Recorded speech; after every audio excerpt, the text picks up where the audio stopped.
GCC പ്രതിസന്ധി പരിഹരിക്കുന്നതിന് European യൂണിയന്റെ പിന്തുണ പ്രതീക്ഷിക്കുന്നതായി ഖത്തർ. ജർമ്മനിയിലെ Qatar ambassador Saud bin Abdulrahman അൽത്താനിയാണ് DPA ന്യൂസിന് നൽകിയ അഭിമുഖത്തിൽ ഇക്കാര്യം വ്യക്തമാക്കിയത്. അതിനിടെ ഉപരോധം നീക്കണമെന്നാവശ്യവുമായി വിവിധ യൂറോപ്യൻ നാടുകളിൽ ഇന്ന് പ്രകടനങ്ങൾ നടന്നു. രാജ്യത്ത് പഴവർഗ്ഗങ്ങളുടെ വരവിൽ 7 ഇരട്ടി വർധനയുണ്ടായി. തുർക്കിയിൽ നിന്നുള്ള ഉൽപ്പന്നങ്ങളുടെ വരവും തുടരുകയാണ്. വാർത്തയുടെ വിശദാംശങ്ങളുമായി ദുബായിൽ നിന്ന് MCA നാസറും ദോഹയിൽ നിന്ന് മുജീബ് റഹ്മാനുമുണ്ട്. ആദ്യം നാസറിലേക്ക്. നാസർ, 2 ആഴ്ചയായി തുടരുന്ന പ്രതിസന്ധിക്ക് ഇപ്പോഴും ഒരു കാര്യമായ പുരോഗതി ഉണ്ടായിട്ടില്ല. നിലവിലെ അവസ്ഥ എന്താണ്? സമാധാന ചർച്ചകൾ അല്ലെങ്കിൽ പ്രശ്നപരിഹാര ചർച്ചകൾ എന്തുകൊണ്ടാണ് ഒരു അവസാനത്തിൽ എത്താത്തത്? റമദാന് മുമ്പ് ഏതെങ്കിലും തരത്തിലൊരു പ്രശ്നപരിഹാര സാധ്യത അവശേഷിക്കുന്നുണ്ടോ? സുഹൈല, തീർച്ചയായിട്ടും നമ്മൾ പിന്നിട്ട ദിവസങ്ങളിലൊക്കെ റിപ്പോർട്ട് ചെയ്തുകൊണ്ടിരുന്ന അതേ ഒരു അവസ്ഥയിൽ തന്നെയാണ് ഇന്നും കാര്യങ്ങൾ നീങ്ങിക്കൊണ്ടിരിക്കുന്നത്. ഇന്നത്തെ മറ്റൊരു പ്രത്യേകത, 14 ദിവസം ഇന്ന് ഈ ഉപരോധ സമാനമായിട്ടുള്ള സാഹചര്യം നിലവിൽ വന്നിട്ട് ആവുകയാണ്. ഏതാണ്ട് സൗദി അറേബ്യ, ബഹ്റൈൻ, അതോടൊപ്പം തന്നെ UAE, ഈ 3 രാജ്യങ്ങളിൽ നിന്നുള്ള ഖത്തർ പൗരന്മാരും അവരുടെ വാഹനങ്ങളും ഒക്കെ ഇവിടെ നിന്ന് ഏതാണ്ട് അവരുടെ രാജ്യങ്ങളിലേക്ക് തിരിച്ചു പോയിട്ടുണ്ട്. യാതൊരു നിലക്കുള്ള ഖത്തർ പൗരന്മാർക്ക് ഇവിടെ ഇനി പ്രവേശനം അനുവദിക്കില്ല എന്ന കർശനമായ നിലപാടിൽ തന്നെ ഈ 3 രാജ്യങ്ങളും ഉറച്ചു നിൽക്കുകയാണ്. നേരത്തെ നമ്മൾ റിപ്പോർട്ടിൽ സൂചിപ്പിച്ചതുപോലെ ഖത്തറുമായിട്ട് വിവാഹ ബന്ധത്തിൽ ഏർപ്പെട്ട കുടുംബങ്ങൾക്കും അതോടൊപ്പം തന്നെ തീർത്ഥാടകർക്കും ഈ 2 വിഭാഗത്തെ മാത്രമാണ് ഈ ഉപരോധ സമാനമായിട്ടുള്ള സാഹചര്യത്തിൽ നിന്ന് അവർക്ക് വിടുതൽ നൽകിയിട്ടുള്ളത്. കാര്യങ്ങൾ തുടക്കത്തിൽ വലിയ കടുത്ത രീതിയിലുള്ള നടപടികളായിരുന്നു ഈ 3 രാജ്യങ്ങൾ കൈക്കൊണ്ടിരുന്നത് എങ്കിൽ പോലും അന്താരാഷ്ട്ര തലത്തിലും അതോടൊപ്പം തന്നെ ആഭ്യന്തര തലത്തിലും രൂപപ്പെട്ട സമ്മർദ്ദം കൊണ്ടായിരിക്കാം ചില ഉദാരമായിട്ടുള്ള നിലപാടുകൾ ഇതേ രാജ്യങ്ങൾ തന്നെ കൈക്കൊള്ളുകയുണ്ടായി. അതിലേറ്റവും പ്രധാനമായിട്ടുള്ള വ്യോമ അതിർത്തി ഏറെക്കുറെ ഖത്തറിൽ നിന്നുള്ള എല്ലാ വിമാനങ്ങൾക്കും തുടക്കത്തിൽ വിലക്കിയിരുന്നു. എന്നാൽ പിന്നീട് ഖത്തറിൽ രജിസ്റ്റർ ചെയ്ത കമ്പനികൾക്ക് മാത്രമായി, ഖത്തർ എയർവേസ് ഉൾപ്പെടെയുള്ള കമ്പനികൾക്ക് മാത്രമായി തങ്ങളുടെ വ്യോമാതിർത്തി പൂർണ്ണമായിട്ടും വിലക്കുകയും മറ്റ് വിമാനങ്ങൾ, ഇന്ത്യൻ വിമാന സർവീസുകളെയും മറ്റും ഒക്കെ തന്നെ അതിൽ ഉദാരമായിട്ട് വരാനും പോകാനുമുള്ള അനുമതി നൽകുകയും ചെയ്തത് വലിയൊരു നീക്കമായിരുന്നു. പക്ഷേ പ്രയോഗതലത്തിൽ ഈ പല രാജ്യങ്ങളുടെയും നേതൃത്വത്തിൽ സമവായ നടപടികൾ വലിയ തോതിൽ തന്നെ മുന്നോട്ട് പോകുന്നുണ്ട്. ഇന്നും അതിന്റെ കാര്യമായിട്ടുള്ള നീക്കങ്ങൾ നടന്നിട്ടുണ്ട്. സൗദി കേന്ദ്രീകരിച്ചും ഖത്തർ കേന്ദ്രീകരിച്ചും അതോടൊപ്പം തന്നെ വാഷിംഗ്ടൺ ഉൾപ്പെടെയുള്ള പുറം രാജ്യങ്ങളിലെ തലസ്ഥാന നഗരികൾ കേന്ദ്രീകരിച്ചുകൊണ്ടും ഈ ചർച്ചകൾ മുന്നോട്ട് പോവുകയാണ്.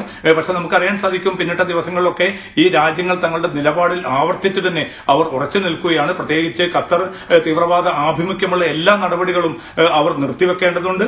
അത് നിർത്തുക മാത്രമല്ല, അങ്ങനെ ഏതെങ്കിലും അർത്ഥത്തിൽ ഒരു ഉടമ്പടിയിലേക്ക് വരികയാണെങ്കിൽ തന്നെ ആ ഉടമ്പടി നടപ്പാകുന്നു എന്ന് ഉറപ്പുവരുത്താൻ ഒരു അന്താരാഷ്ട്ര പടിഞ്ഞാറൻ സ്വാധീനമുള്ള ഒരു ഏജൻസി വേണം എന്നൊരു പുതിയ നിബന്ധന കൂടി വന്നതോടുകൂടി തീർച്ചയായിട്ടും ഒരു ഖത്തറിനെ സംബന്ധിച്ചിടത്തോളം ഇത് എത്ര കണ്ട് അംഗീകരിക്കാൻ സാധിക്കും എന്നറിയില്ല. കാരണം അതുമായി ബന്ധപ്പെട്ട യാതൊരു പ്രതികരണവും ഇതുവരെ ഖത്തറിന്റെ ഭാഗത്തു നിന്ന് ഉണ്ടായിട്ടുമില്ല. മധ്യസ്ഥ നീക്കങ്ങൾ കുവൈത്ത് അമീറിന്റെയും അതോടൊപ്പം തന്നെ ഒമാന്റെയും ഒക്കെ നേതൃത്വത്തിൽ നടക്കുന്നുണ്ട് എങ്കിൽ പോലും ഈ നിലപാട് കടുപ്പിച്ച സാഹചര്യം നിലനിൽക്കുന്നത് കൊണ്ട് തന്നെ ഈ 14 ദിവസം പിന്നിടുന്ന ഈ രാവിൽ ദുബൈയിൽ നിന്ന് സംസാരിക്കുന്ന ഈ ഘട്ടത്തിൽ പോലും പ്രതിസന്ധി എന്ന് തീരുമെന്ന് പറയാൻ പറ്റാത്ത ഒരു സാഹചര്യം തന്നെയാണുള്ളത്. പക്ഷേ ഇതിൽ വ്യത്യസ്തമായിട്ടുള്ള ഒരു മാറ്റം ഇന്ന് ഉണ്ടായിരിക്കുന്നത്, മെക്സിക്കോയിലേക്കുള്ള യാത്ര US സ്റ്റേറ്റ് സെക്രട്ടറി റദ്ദാക്കിയിരിക്കുന്നു.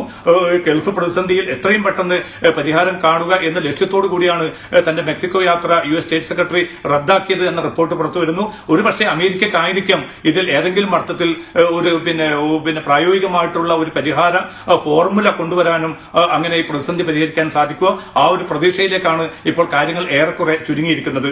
സുഹൈല, സമവായ ചർച്ചകൾ പുരോഗമിക്കുമ്പോഴും ഉപാധികളിൽ തട്ടി അവ വഴിമുട്ടിയിരിക്കുകയാണ്. ഗൾഫ് പ്രതിസന്ധി 2 ആഴ്ച പിന്നിടുകയും ചെയ്തിരിക്കുന്നു.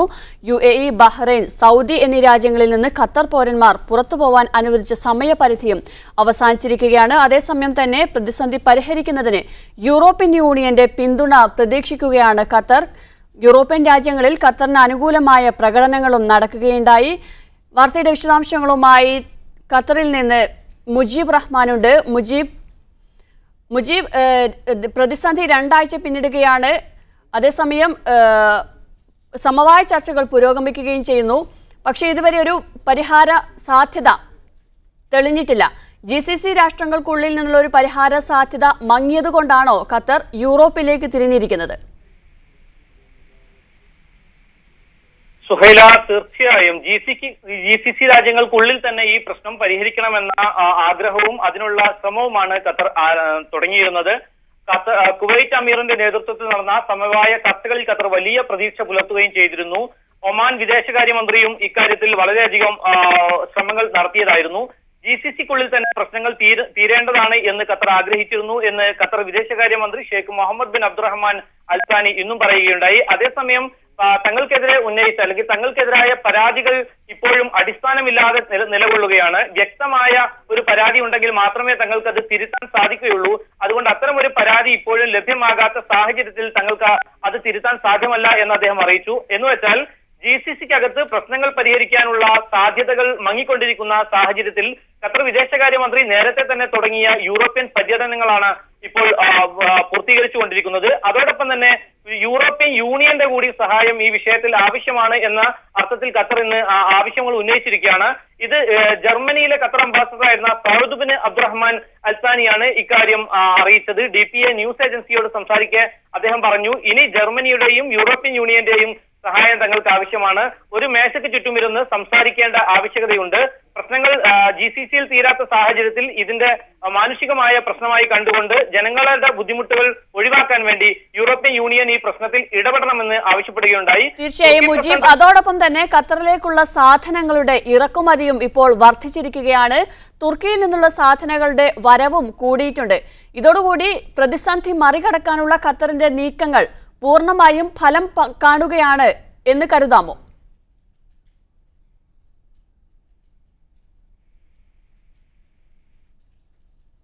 മുജീബ്, കേൾക്കാമെങ്കിൽ ഖത്തറിലേക്കുള്ള സാധനങ്ങളുടെ ഇറക്കുമതി ഇപ്പോൾ വർദ്ധിച്ചിരിക്കുന്നു. അതോടൊപ്പം തന്നെ തുർക്കിയിൽ നിന്നുള്ള സാധനങ്ങളുടെ വരവും കൂടിയിട്ടുണ്ട്. പ്രതിസന്ധി മറികടക്കാൻ നിരവധി ബദൽ മാർഗങ്ങളാണ് ഖത്തർ തേടിയിരുന്നത്. ആ അർത്ഥത്തിൽ പ്രതിസന്ധി മറികടക്കാനുള്ള ഖത്തറിന്റെ ബദൽ നീക്കങ്ങൾ പൂർണ്ണമായും ഫലം കാണുകയാണ് എന്ന് തന്നെ വിശ്വസിക്കാമോ?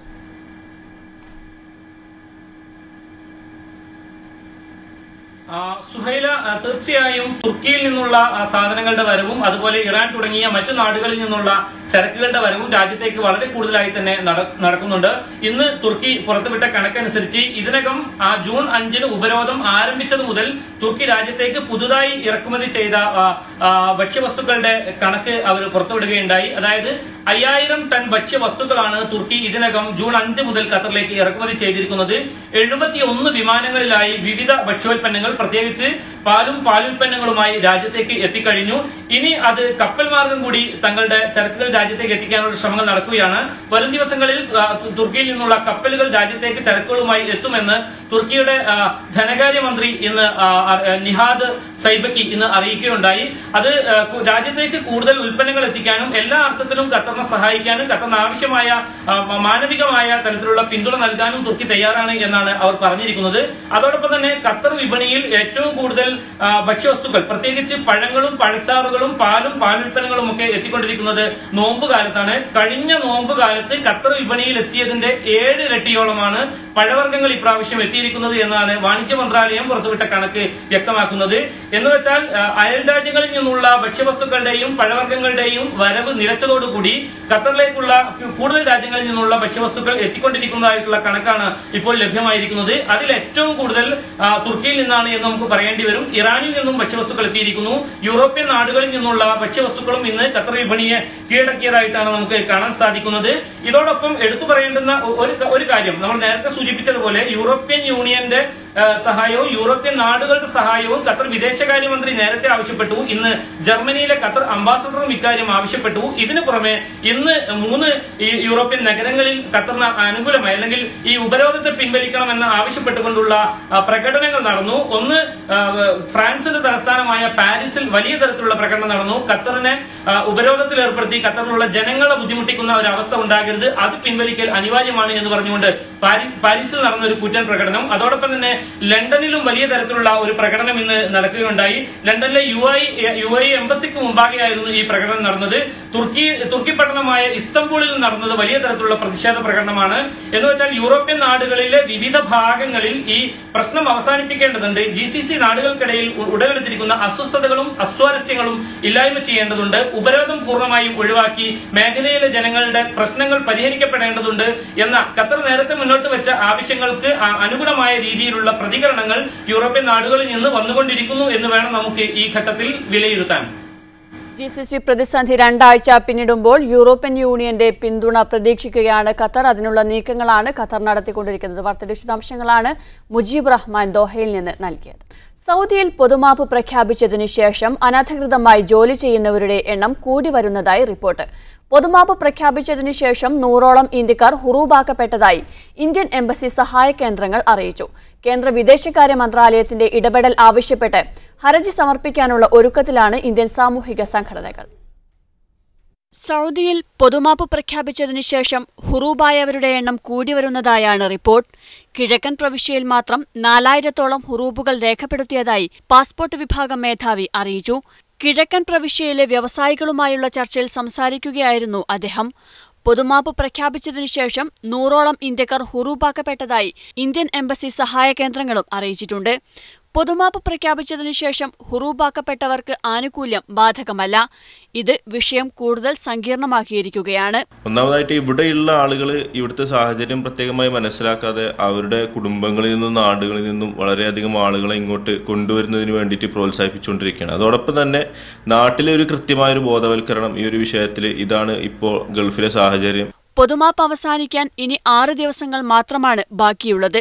ഇത്തരം ഹുറൂബ് കേസുകൾ ഇനി എങ്ങനെ കൈകാര്യം ചെയ്യുമെന്ന് എംബസിക്കും കൃത്യതയില്ല. നയതന്ത്ര തലത്തിലുള്ള ഇടപെടലാണ് ഇതിനാവശ്യമെന്ന് സാമൂഹിക പ്രവർത്തകർ പറയുന്നു. ഏകദേശം ഒരു എഞ്ചിനീയേഴ്സ് 3 ലക്ഷം മുതൽ 4 ലക്ഷം രൂപ വരെ ചെലവാക്കി ഫ്രീ വിസ എന്നുള്ള വിസയെടുത്ത് ഇവിടെ വരുമ്പോൾ അദ്ദേഹത്തിന് കിട്ടുന്ന സാലറി, അതായത് ഒരു 3-4 മാസം കഴിഞ്ഞ് അദ്ദേഹം ജോലി തേടിപ്പിടിച്ച് കിട്ടുന്ന സാലറി 2500 മുതൽ 3000 രൂപ വരെ. കൃത്യമായ ഇടപെടൽ ഇന്ത്യൻ എംബസിയുടെ ഭാഗത്തുനിന്ന് ഉണ്ടാവേണ്ടതുണ്ട്. ഇതിനിടെ കേന്ദ്ര വിദേശകാര്യ മന്ത്രിയുടെ ഇടപെടൽ ആവശ്യപ്പെട്ട് ഹർജി സമർപ്പിക്കാനുള്ള ഒരുക്കത്തിലാണ് ഇന്ത്യൻ സാമൂഹിക സംഘടനകൾ. Media 1 Dammam. കുവൈത്തിലെ പ്രമാദമായ അബ്ദലി ചാരക്കേസിലെ 1-ാം പ്രതിക്ക് കീഴ്ക്കോടതി വിധിച്ച വധശിക്ഷ സുപ്രീം കോടതി റദ്ദാക്കി. അപ്പീൽ കോടതി നിരപരാധിയായി പ്രഖ്യാപിച്ച 13-ാം പ്രതിയെ 10 വർഷം തടവിലിടാനും ജീവപര്യന്തം വിധിച്ച മറ്റൊരു സ്വദേശിയുടെ ശിക്ഷ 15 വർഷം തടവായി കുറയ്ക്കാനും കോടതി ഉത്തരവിട്ടു. 1-ാം പ്രതിയായ ഹസൻ ഹാജിയക്ക് കുറ്റാന്വേഷണ കോടതി വിധിച്ച വധശിക്ഷ അപ്പീൽ കോടതി ശരിവച്ചിരുന്നു.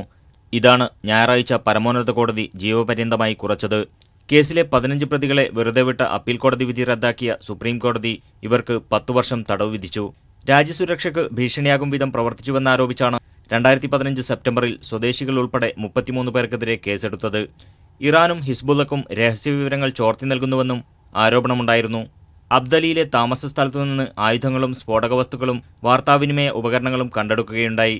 തുടർന്ന് നടത്തിയ അന്വേഷണത്തിൽ ഇറാന്റെയും ഹിസ്ബുള്ളയുടെയും പിന്തുണയോടെ സ്ഫോടക പരമ്പരകൾ നടത്തി രാജ്യത്തെ തകർക്കാനുള്ള ശ്രമം കണ്ടെത്തിയെന്നാണ് അധികൃതരുടെ വിശദീകരണം. ഇറാൻ സ്വദേശിയെ പ്രതിയാക്കിയതുമായി ബന്ധപ്പെട്ട് പ്രശ്നം കുവൈത്ത് ഇറാൻ നയതന്ത്ര ബന്ധത്തെ പോലും ബാധിച്ചിരുന്നു. Media 1 Kuwait city. സൗദി തൊഴിൽ നിയമത്തിന് വിരുദ്ധമായി പ്രവർത്തിച്ച സ്ഥാപനത്തിനെതിരെ തൊഴിൽ മന്ത്രാലയം നടപടി സ്വീകരിച്ചു. സ്വദേശികൾക്ക് സംവരണം ഏർപ്പെടുത്തിയ മാനേജർ തസ്തികയിൽ വിദേശിയെ നിയമിച്ചതിനാണ് നടപടി. സ്ഥാപനത്തിൽ നിന്ന് രാജിവെച്ച സ്വദേശി ജോലിക്കാരിയെ തടവിലാക്കിയതായും അവരോട് അപമര്യാദയായി സംസാരിച്ചതിന് ഉദ്യോഗസ്ഥർക്കെതിരെ കേസുണ്ട്.